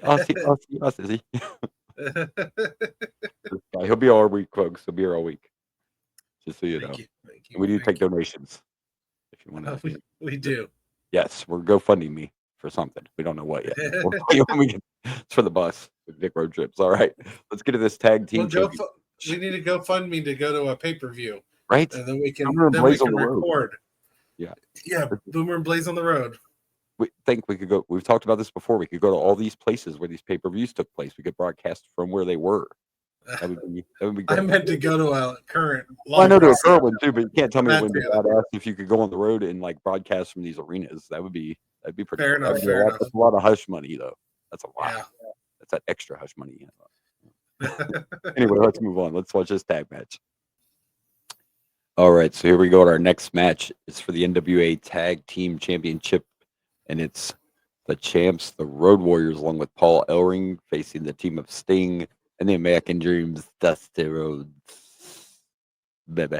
By the way, here's an example of what I was just talking about. I don't know if you could tell by watching the entrances, but that was not the music the Road Warriors used for entrance music back then. That was just some cheap overdub, because at this time they were using Iron Man, and I'm pretty sure that the Cox WWE's not going to pay Yeah. to use Iron Man on the videos. So yeah, here we go. And this match made me laugh right away because folks, they all got in the ring and they started whooping each other's ass right away, and they stopped so they could do the intros. I don't know if I've ever seen that. Fellas, time out. We did not get to announce your names. You guys got to stop right now. Like they were literally pounding the shit out of each other and stopped long enough for ring inductions. I do need to put out a correction. Okay. Yeah, no, I was just doing that like, they were like, timeout, guys. Timeout. Yeah. Introduce So, stop fighting, but go ahead. You have a correction, you said. we have seen Sting. Unless it was on the dark match. But he was at Starrcade 1987. It was Sting, Michael Hayes, and Jimmy Garvin. Oh, that was our first time. I remember versus that. Eddie Gilbert, Rick Steiner, and Larry Zbyszko. Now that you say that, I remember that match. So you are correct. Yes. That was our first time seeing Sting. So yeah, that's when he showed up in Starrcade, 87. So. And as soon as you mentioned that match, I remember it now. I remember him being with Gorgeous Jimmy, and good catch. But we had that gap. It's been a while. I had to look it up. We brought it up. I had to look it up. If I remember right, he wasn't in that match very much. So we saw him, but I don't think we saw him a lot. That was his first appearance. Good catch on that one. And he looked like a star in this, but the face paint was definitely interesting. It's not the graphic you have up, but it was definitely a different face paint than we're used to seeing. This is when Sting was still experimenting, Well, I made the graphic before we saw the match, right. So I didn't know. Anyway, I'm not complaining about that, but man, I hate to always sound like I'm shitting on Dusty. Like, this match was okay. I guess Dusty was really in there just to get his ass kicked anyway. I mean, he pretty much, was just getting beat up most of the match. Couple things I noticed. I noticed him do like a backwards stinger splash, but they didn't call it stinger splash yet. And that looks a lot more painful, I think. Doesn't that look more painful if the guy's like facing the turnbuckle? In my visual, it does. I mean, I guess. Yeah, because you run into that turnbuckle and you're getting kind of pressed. But yeah, he did do like a reverse stinger splash. Sting did an amazing dive to the outside back then. This is 88, folks. Yeah. That was a pretty sweet ass dive to the outside. He also did the Scorpion Deathlock, but they just called it the Scorpion. So I guess Deathlock has not been added to his finisher name yet. Those early phases, Yeah. This was actually one of the shorter matches. It was a little longer than that horrible match earlier. But this is one of the shorter matches. The match we do not name. Yeah, we don't. We do not name. We do not talk about that match ever again on this fucking show. No. But yeah, I was excited. I'm not saying it was crappy, but it was fine. The crowd was into it. We got to see Sting. We got to see the Road Warriors. It was they just kind of did the classic. Dusty took most of the ass whooping. They got the hot tag, and right when it looked like they were going to win, that damn Paul Ellering stopped the ref from counting the three. The proper heel work there. I love that he pulled the ref and already got him disqualified, but he still felt the need to jump in the ring and break the pin up anyway, just in case. You never know. You got to be careful. You got to cover your grounds, folks. You want to make sure, even though the bell's ringing, you want to. And then, of course, Dusty, and I forgot to mention this in Barry's match, but let's talk about one move I've never stop using the fucking claw. Maybe that's just an 80s thing. Barry used it in his match. Dusty put the claw. The pin is blue. All I can think of is the freaking. That's a good reference too. Liar. Yeah, I think of Toy Story. The claw. Dusty put the claw on Paul Ellering, and I find it funny because he hit him like this to put it on, and Paul's glasses went flying. And as Dusty still has the claw on, you see him reach over to grab the glasses. Like, I'm sorry, babies. Let me bring them back over here so they don't get don't want your glasses to get messed up. yeah, it was fine, but it wasn't that great. It wasn't as good as the other matches we've seen. I'm gonna give this 2.5 guys with makeup because Dusty's not wearing any. I don't know. Yeah, But yeah, 2.5. So I'm just gonna go with 2 scorpions. there you go. Yeah, unfortunately, I still say, and we'll know because we're gonna get there eventually. And maybe it's just because of when we grew up, but I remember Dusty being more entertaining as Polka Dot Dusty in WWE. That's just Yeah, and I feel he had better matches there. I will Yeah. say this. Because he had a great. I remember him feuding with Macho Man, and it was actually a great feud. Like, I will say this. This match, or at least he wasn't in the main event. That he wasn't around the title. Like my biggest issue with Dusty is like, I just don't buy him as like the hottest thing in the company. well, Like here, that. even here, you're going after the tag team titles, and you booked yourself with the hottest new upcoming star. Like, what reason is there for Sting to be his partner other than I'm Dusty, baby? I'm on team with the Stingers because he's gonna make me. Yeah, I'm sorry. That doesn't bother me, and he didn't win the title. So Well, he did. No, we got a disqualification. I believe they do at some point. I could be wrong, but I seem to remember that at some point, or maybe it's a 6-man because we were gonna have 6-man tag titles too soon. So, oh wow, okay. but we know what's next. It's main event time. We heard him on commentary say this is a no DQ match. And they also talked on commentary about how baseball has Mr. October. Well, here we have Ric Flair as Mr. Starrcade. No, doesn't work. Mr. October is because that person does well in October when baseball is doing playoffs. So what? When Starrcade? Christmas. Maybe say Mr. December. You could say yeah. Mr. December, but saying Mr. Starrcade is dumb. That came from your favorite announcer, Mr. Bob Caudle. Kind of really excited now for you. Yeah, unless the only way it's cool is if you say you're Mr. WrestleMania, but you don't compare it to baseball. You don't do it. Shawn Michaels made it work. You did not. So I just want to say real quick, and I'm hoping for the best, but we've been hit or miss with Ric Flair since we started watching. The last pay-per-view, I believe we finally started getting like the Ric Flair we know a little more. But what worries me about this is about a 30-minute match, and it's against Lex Luger. Oh my! Lex Luger in 30 minutes is bad math.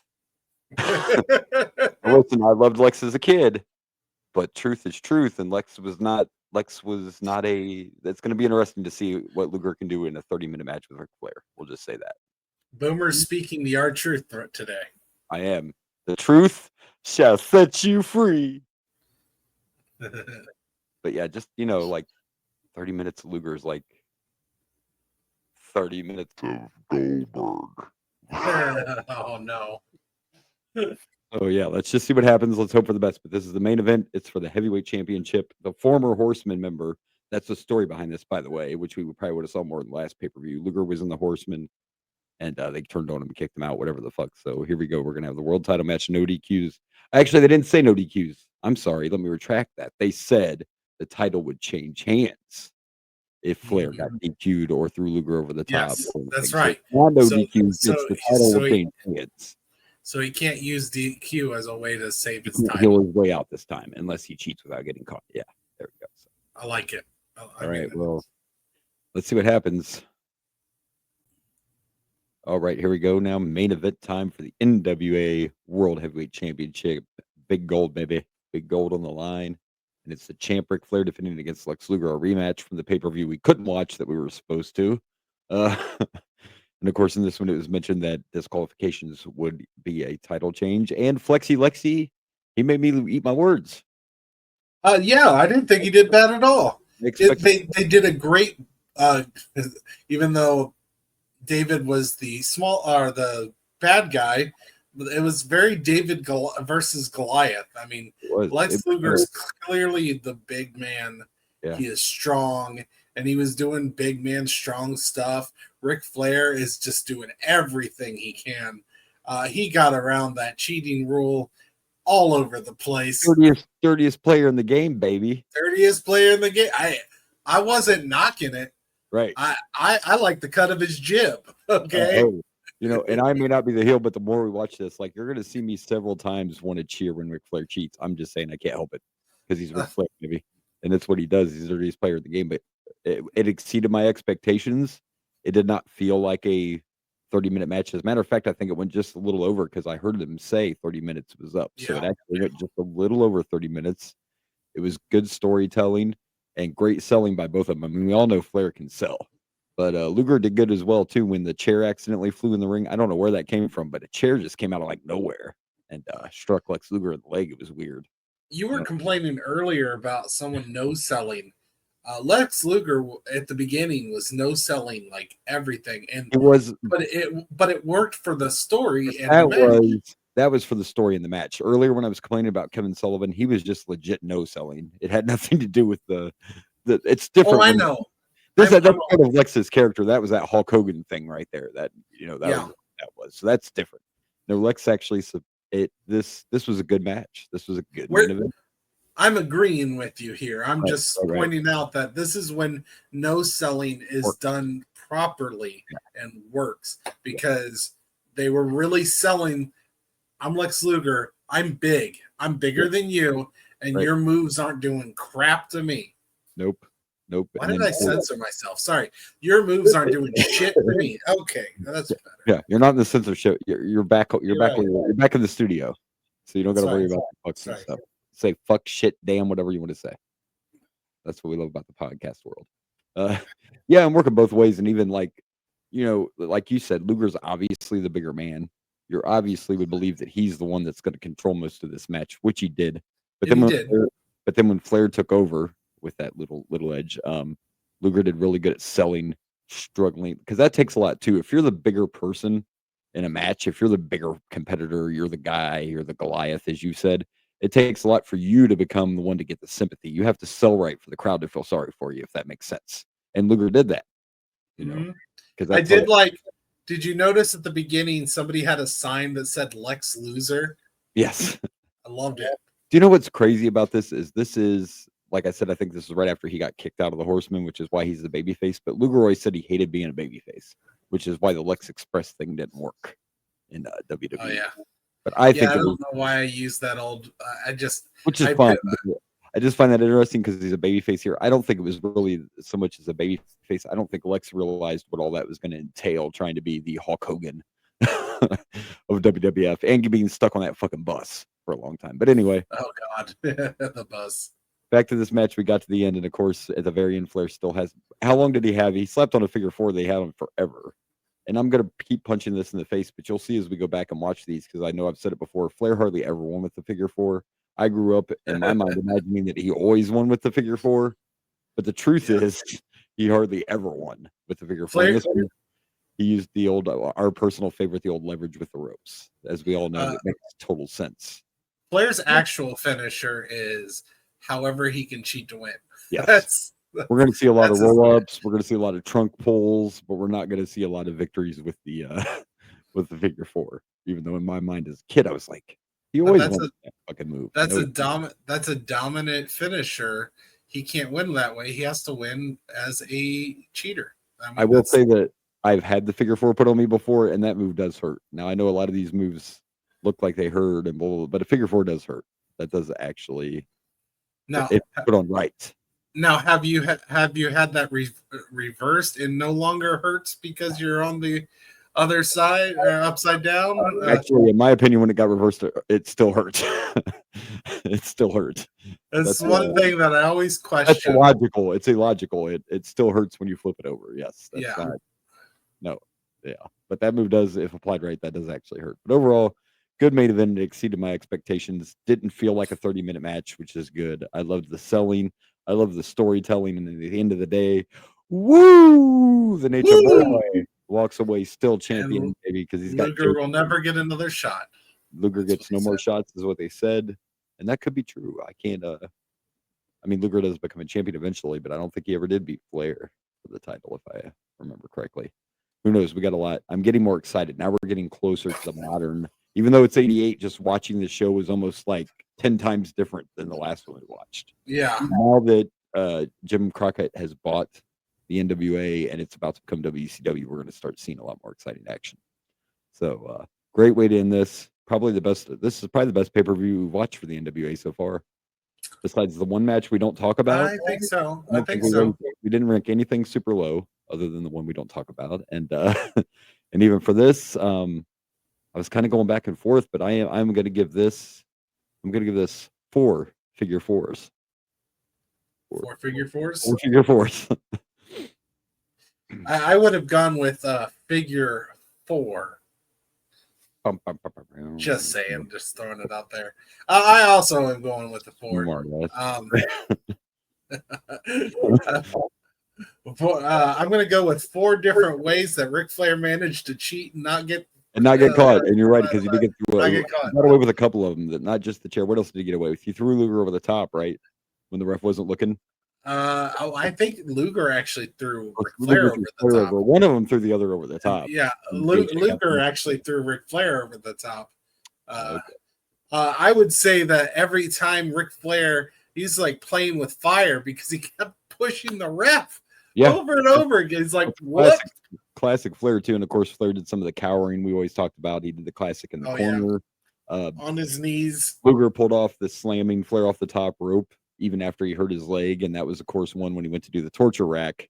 That's how we got towards the end of the match. He went to do the torture rack and his knee gave out. By the way, I always like the torture rack. I think that move looks painful. It's one of my favorites, actually. I love the torture rack. I agree. It's a great finisher. It is. And one day he even slaps that on the fucking Big Show.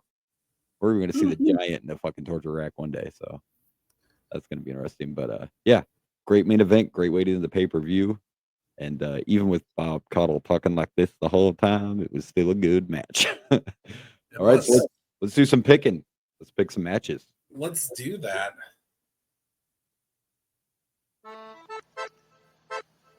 Favorite match of the night. Oh, just in case you weren't sure. No.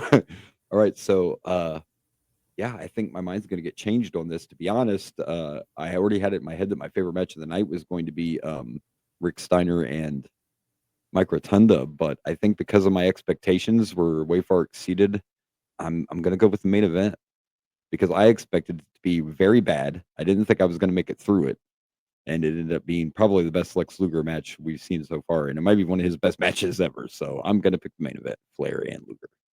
I've been going back and forth between these two because I really enjoyed the Mike Rotunda and Rick Steiner match. 2 Ricks. Yeah, there's a lot of Ricks. You can't have 2 Ricks. It's not WWE. But I mean, I like the story that was told with the main event. And I love me some Ric Flair heels. Stuff. Yeah. He is the dirtiest player in the game, and I love it. Absolutely.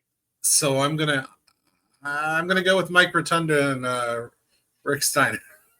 No, I'm glad that you picked both because I think they both deserve to be there. It was still, to me, that was like the crowd was really into that match. It was a really fun match. Again, I only picked the main event because my expectations were down here, and it went way above what I expected. I was worried about, I even mentioned it before we watched it. I was worried about Flexi Lexi, but he came through. Yeah. Right. So it's both good choices. Rick Steiner and Mike Rotunda was just, again, that one, the biggest thing to me was they made a wrestling match, like a mat wrestling match, entertaining and had the crowd into it. So it was good stuff. All right, well, we're gonna pick worst, and I bet this was gonna be tough.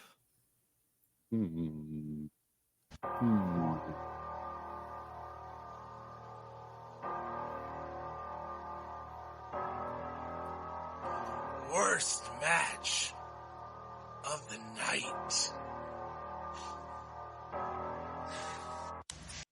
Yeah, I'm not even gonna fuck around. It is the whatever the hell they were called, the Russian Assassins against JYD and Ivan Koloff. Come on. That match doesn't even deserve to exist. I know. To be honest, I don't even feel that it even deserves the honor to be in our worst match of the night. But no, that's how bad this shit was.